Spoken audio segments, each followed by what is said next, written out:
जम्मू कश्मीर में आयुष्मान भारत सेहत योजना के लाभार्थियों को एक बड़ा झटका लगने वाला है, क्योंकि प्राइवेट हॉस्पिटल जो आयुष्मान कार्ड के द्वारा गरीब लोगों का इलाज करवाते थे, जो करीबन 160 जम्मू कश्मीर के हॉस्पिटल्स एम्पैनल्ड थे इस स्कीम के साथ, उन्होंने अब अपने आप को डी एम्पैनल्ड करने का फैसला 1 जुलाई से कर लिया। आखिरकार क्या कुछ इसके पीछे वजह है, क्यों वो अपने आप को डी एम्पैनल्ड करके मरीजों को परेशानी का सामना करवाना चाहते हैं, इस पर बातचीत करने के लिए Jammu Kashmir private hospital and dialysis association के प्रेसिडेंट डॉक्टर संदीप मैंगी हमारे साथ मौजूद हैं। डॉक्टर साहब, क्या वजह है कि अब जो इतने सालों से आयुष्मान कार्ड के तहत गरीब लोगों का इलाज प्राइवेट हॉस्पिटल्स में चल रहा था, करीबन 160 हॉस्पिटल एम्पैनल्ड थे, अब वो अपने आप को डी एम्पैनल्ड करने की एक तैयारी कर रहे हैं 1 जुलाई से, क्या वजह है? सर, वजह तो आप सबको पता ही है। वजह यह है कि हमारी जो पेमेंट्स हैं सर, वो काफ़ी देर से डिले हो चुकी हैं गवर्नमेंट की तरफ से। 260 करोड़ रुपया हमारा पेंडिंग है, और जो पीछे भी 2 साल पहले की जो थी, अभी तो ये ट्रस्ट मोड में स्कीम गवर्नमेंट चला रही है। इससे पहले जो इफ़को टोक्यो थी वो भी मिडवे छोड़ के चली गई थी, तो वो भी हमारा सफ़र हुआ, वो भी अभी तक हमें, उससे पहले बजाज थी, उसका पैसा भी अभी तक हमें रिलीज़ नहीं हुआ। तो आज वही है कि सर, इतना पैसा हमारा जो है 260 करोड़ रुपया प्राइवेट हॉस्पिटल्स का जो है वो पेंडिंग है गवर्नमेंट की तरफ।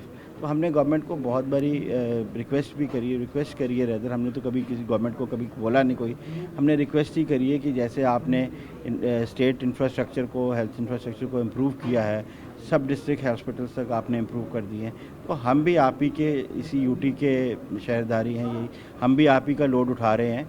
तो इसमें हम गवर्नमेंट से यही रिक्वेस्ट करेंगे कि जो प्रधानमंत्री जी का ये, हमारे यशस्वी प्रधानमंत्री जी का ये एक फ्लैगशिप प्रोग्राम है, इसको हम कंटिन्यू करना चाहते हैं। और उनका जो नारा है सर्वसंतु निरामय का, जिसका मतलब होता है कि हे प्रभु हर प्राणी निरोगी हो, उसको हम कंटिन्यू करना चाहते हैं। आप हमारी जो पेमेंट है उसको रिलीज़ कर दीजिए, और इस नौबत को ना आने दीजिए कि हम अपने आप को डिपेंड करें। जम्मू कश्मीर में जो हॉस्पिटल करीबन 160 एम्पैनल्ड है इस स्कीम के तहत, उसमें किस किस तरह के इलाज जो हैं वो इस स्कीम के तहत होते हैं? सर, इसमें सर सारे इलाज होते हैं, कुछ सर्जरीज़ को छोड़ के। जैसे गवर्नमेंट ने पिछले साल 3-4 सर्जरी जो हैं वो निकाल दी थी इससे बाहर। बाकी आप डायलिसिस ले लो, जो कि एक बहुत नेसेसिटी है, जो कि डायलिसिस पे पेशेंट जाता है उसके लिए हफ्ते में 3 बारी 4 बारी डायलिसिस करवाना पड़ता है। कीमोथेरेपी होती है, जो कैंसर के पेशेंट्स हैं उनके लिए कीमोथेरेपी मंथली होती है, वीकली होती है। उसके बाद में सर यूरोलॉजी है, ऑर्थोपेडिक्स है, और जो इसके कार्डिक का सर सबसे बड़ा है कि आज की डेट में जितना स्ट्रेसफुल लाइफ है, उसमें कार्डिक की जो इमरजेंसीज हो रही हैं वो बहुत ज़्यादा हो रही है। और आपने देखा है कि कार्डिक के कितने पेशेंट्स हैं ऐसे। अब मैं कल की बात करूं, हमारे एक दोस्त थे, वो परसों मैं उनसे मिल रहा हूं, आज मैं अखबार में पढ़ रहा हूं कि उनकी कार्डिक अरेस्ट डेथ हो गई। तो ये चीज़ें जो हैं, ये चीज़ें, ये सारी की सारी जो थी, ये ऑल कवर्ड थी इसमें, और ये चीज़ें बहुत अच्छी थी, और ये इससे स्टेट जो थी हमारी आगे ही जा रही थी, हेल्थ सेक्टर में पीछे नहीं आ रही थी। जबकि अब ये गवर्नमेंट की रिक्वेस्ट है कि अगर ये पैसा हमारा रिलीज़ कर देते हैं तो हम इसको कंटिन्यू करेंगे। हालात कितने सालों से ये पेमेंट जो है वो आपकी बंद पड़ी हुई है? सर, ये पिछले 3-4 सालों से हो रहा है, जब से ये जो इंश्योरेंस कंपनीज जो हैं, इफ़को टोक्यो मिडवे चली गई थी। सर, इसका एक सबसे बड़ा रीज़न है कि जो इसका बजट है वो 550 करोड़ का है, जो टोटल बजट है स्टेट का, और सारी स्टेट जो है इसमें इनको आयुष्मान कार्ड मिला है, चाहे वो APL है, BPL है। मगर अगर ये गवर्नमेंट कुछ पॉलिसी लेके आती है कि इसको BPL तक रिस्ट्रिक्ट कर देती है, और APL को भी अगर करना चाहती है तो उससे कुछ प्रीमियम ले ले, तो ये चीज़ हल हो जाती है। क्या यहाँ तक हालात पहुँच चुके हैं कि मजबूर हो चुके हैं हॉस्पिटल अब इस सर्विसेज से अपने आप को DN पर? इसका सबसे बड़ा कारण है ये जो डॉक्टर हॉस्पिटल के ओनर हैं, हम भी कॉमन आदमी हैं, मिडिल क्लास बिजनेसमैन है, हमें से लगता नहीं कोई बहुत बड़ा कारपोरेट है। छोटे छोटे हम 20 का, 25 का, 30 का, 100 बेड का चलाते हैं, उसमें हमारे अखराजात लिमिटेड है। हमारे उसमें भी हम गवर्नमेंट को इतने कम रेट पे पूरी सेवा दे रहे हैं, लगातार दे रहे हैं। हमें खुशी है, हम लोगों की सेवा कर रहे हैं, बड़े इसीलिए हैं, लेकिन हम भी मजबूर हैं। हम मीडिया के आदमी हैं, हमारे पास इतने पैसे नहीं हैं।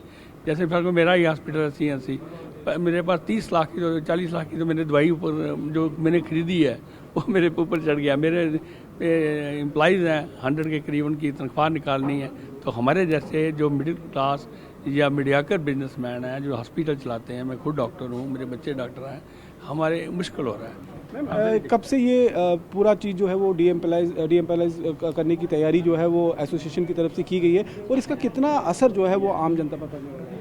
देखिए सर, मैंने आपसे जैसे पहले भी कहा कि हम उनके डोर स्टेप उनके हीलर्स हैं, बिकॉज गवर्नमेंट का एक टाइम है, गवर्नमेंट हॉस्पिटल्स का एक टाइम है, हम 24 आवर्स अवेलेबल हैं और गवर्नमेंट ही के ही उसी की स्कीम को ही हम आगे रन कर रहे थे। अगर ये चीज़ बंद होती है, लाइक हम सांबा डिस्ट्रिक्ट में हम जहाँ पे काम करते हैं, हम we are the only private hospital which serves dialysis.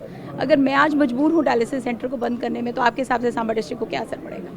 अब इस चीज़ का कॉमनली हर इंसान समझता है कि dialysis patient chemotherapy, emergencies, ortho, इन चीज़ों के लिए वेट नहीं की जा सकती for the long lines of government hospitals. इन्होंने मेजर हमारे 3 केसेस बंद किए, उससे एक आम आदमी पे कितना असर पड़ रहा है।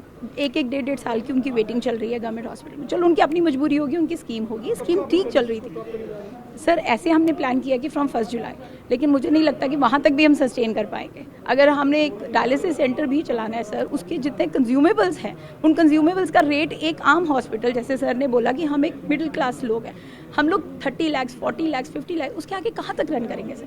फिर हमने बाकी हॉस्पिटल भी रन करना है, हमने वो भी देखना है, हम कहाँ तक चलेंगे इस चीज़ के साथ। सरकार से कई बार आप लोगों ने गुहार लगाई होगी, बातचीत की होगी, लेकिन कोई आपको लगा कि कोई बीच का रास्ता नहीं निकल पा रहा है? देखिए सर, हम वही अपील करने के लिए तो बुलाया है कि अगर सीएम साहब या एलजी साहब बीच में आएँ तो आई थिंक बहुत अच्छे से इसे स्ट्रीमलाइन किया जा सकता है। 2024 से पहले इंश्योरेंस कंपनी है, बड़ी अच्छी स्कीम चली है सर, हर किसी को इसमें से आप देखिए कितने लोग ट्रीट हुए हैं। वो ट्रीट, बट ऑब्वियसली तब हमें पैसा आ रहा था, हम उसे आगे रादर, अब मैं ये कहूँगी स्कीम की वजह से जो बेस लाइन हॉस्पिटल्स हैं, जो primary health services in private, वो भी इम्प्रोवाइज हो गई, बिकॉज सबको काम मिला, सबको वो हुआ और पेशेंट्स बहुत अच्छे से ट्रीट हुए।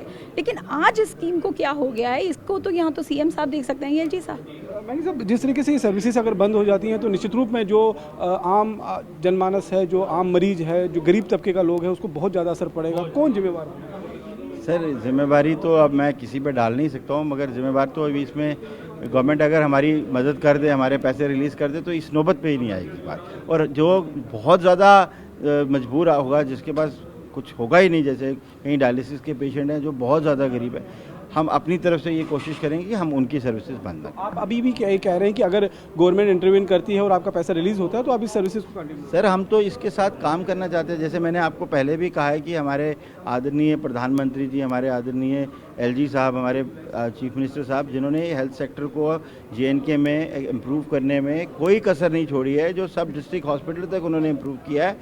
हम भी प्राइवेट हॉस्पिटल्स भी उन्हीं के शहर में, उन्हीं के अंडर काम कर रहे हैं। उनका सर फ़र्ज़ बनता है कि हमारे तरफ भी अच्छी नज़र रखें और जो हमारा पैसा है उसको रिलीज़ करें। Jammu Kashmir private hospital and dialysis association के डॉक्टर, जिनका साफ तौर पर कहना है कि अगर गवर्नमेंट उनका पैसा रिलीज़ कर देती है तो वो सर्विसेज अपने को कंटिन्यू रख सकते हैं, लेकिन अगर पैसा रिलीज़ नहीं होगा तो अब स्थिति यहाँ तक पहुँच चुकी है कि वो अब इस सर्विसेज को और आगे कंटिन्यू नहीं कर पाएंगे, और जिसका असर सीधे तौर पर आम जनमानस, आम गरीब जो मरीज होंगे, जो प्राइवेट हॉस्पिटल में आयुष्मान कार्ड के तहत अपना इलाज करवा रहे थे, उस पर इसका असर खास तौर पर पड़ने वाला है। कैमरा पर्सन अनूप के साथ रमन सैनी, TV9 भारतवर्ष, जम्मू।